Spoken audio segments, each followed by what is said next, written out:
they just didn't do all that much. Being such a large country, embarrassed by such small powers, I can't put them at B because they're more effective than those countries, but I'll put them at C. They could have been A tier if they just performed correctly, but they weren't. They didn't. So that's where they're stuck. Bulgaria. Bulgaria is interesting. I know they had the highest proportion of their population enlisted into a war, like going into a war, than any other country during that war. I mean, I think it's a very large fraction of all the people, like the males. A huge portion of their population dies. Like, same thing with Serbia and Bulgaria. So much given to it, such a small country, and so much loss. But Bulgaria was really effective. They're the big reason why Serbia ended up falling. They supported Austria-Hungary. They helped, I think it was, yeah, Romania joined the war, got smacked by Bulgaria, Austria-Hungary, mainly Bulgaria. The Bulgarians were a very dedicated fighting force. They had good tactics. I'm guessing they had good generals. For how they did such a small country, I'll put them at C. I mean, they're a very, very effective country for being so small. And then there's Turkey, or what you call it now. But back then it was known as the Ottoman Empire. They're interesting. They're mainly attacked by the British, Anzacs as well, but the British was the main people they went against. They don't like the Russians, I know that. But I think they fought the Russians a little bit too, but a lot against the British. In Egypt, the Delta, Sinai Desert, the what's that one canal? Suez Canal. That's a big one. And then there's obviously Gallipoli. And in Gallipoli alone, it was months and months of fighting, and they gave up over 100,000 of their own men just for that. So, I mean, they were very dedicated. Not extremely effective. I mean, the British wanted their oil. They ended up getting some of it. But they did collapse after the war. I mean, to mention some of the empires or countries that collapsed, Ottoman Empire turns into Turkey. Germany turns into Weimar Republic. Austro-Hungarian Empire turns into Austria-Hungary. Like 7 different countries. Czechoslovakia. More. I mean, just a ton of countries. It's all, I know it in my head. It's just hard to come up with right now. They fell. Russian Empire turns just basically into the Soviet Union over a lot of crap that goes from 1917 to 1919, white versus red armies. A lot of stuff happens. Volga River, November Revolution, just, I mean, Vladimir Lenin, Joseph Stalin, the whole Tsardom royal family gets murdered brutally. And I mean, it's one thing to overthrow somebody, but it's another to mutilate them and kill the entire family, not excluding anybody. Turkey, back to them. I get a little bit sidetracked. Again, I'll put them at a C. I mean, they're not as effective as America, Belgium, or Russia. They're better than Japan or Romania. I feel like it's a disservice to Japan, but they weren't very prevalent.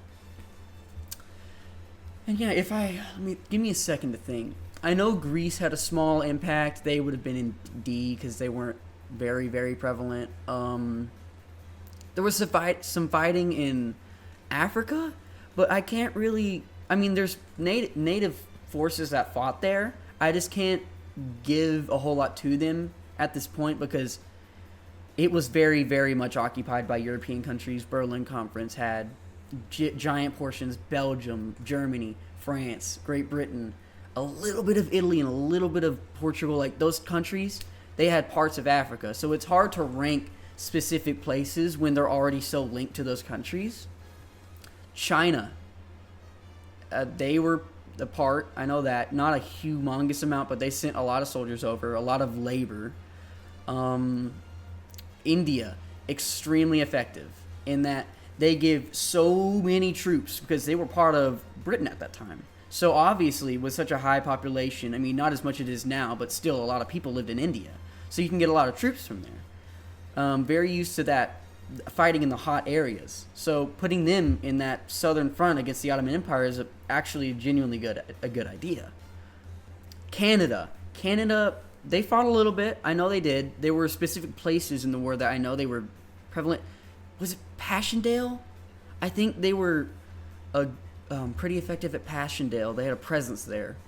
World War II, they had a big impact. Being one of the invading forces. I mean, helping Britain out a lot, but invading forces at D-Day, at I think Juno.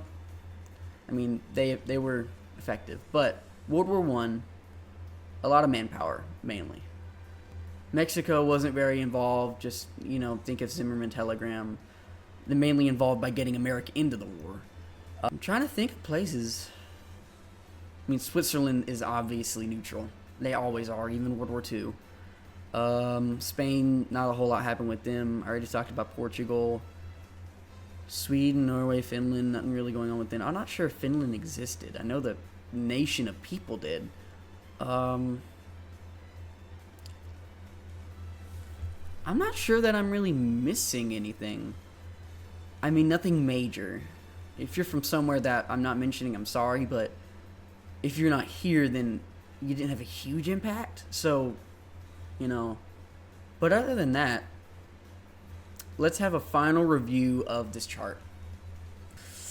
So Germany, I'm keeping them at S tier. Very effective. A tier, Britain, France, they deserve it. B tier, US, that's a good place for it. Russia, I mean, they would be A tier if they didn't just fall off like they did. I mean, they fell off in the US kind of good timing. Russia goes out in 1917, basically replaced by the US. That's actually good timing. Belgium deserves B tier. Can't be A tier because they're not as effective as Britain or France in manpower, but very effective for their size. Italy deserves C tier. Not an amazing force, but they did pull away some attention. Opportunistic. Serbia, I mean, they're the first country declared war on. Lasted for a little bit, ended up getting kind of smushed. So they deserve C tier, not D tier. Austria-Hungary, you get C tier at best. I mean, it could be D tier as well, but they're too big to be D. C tier, Bulgaria, they could be B tier. I'm gonna keep them C because their size, and they didn't really do anything on like the Western Front. But or Ottoman Empire, they could be a B tier because a lot of these countries, they're more effective than. So I'm gonna put them at the top of C tier. I'll do that because they could be in B tier, and I'm gonna do that with this, and I'll have it like that. In order for this one, stays like this, stays like this, stays like this. This is better. This could be a C tier, maybe. They just weren't a huge reason why the war was won. I think I like that list. And I'm sorry if this flag and this flag is like, one is not Serbian, one is, but it's kind of hard to tell. I mean, it's the same colors in my eyes at least, and there's not much of a difference. I mean, there's the little insignia, but whatever. I think this chart is pretty good. I'm happy with this chart.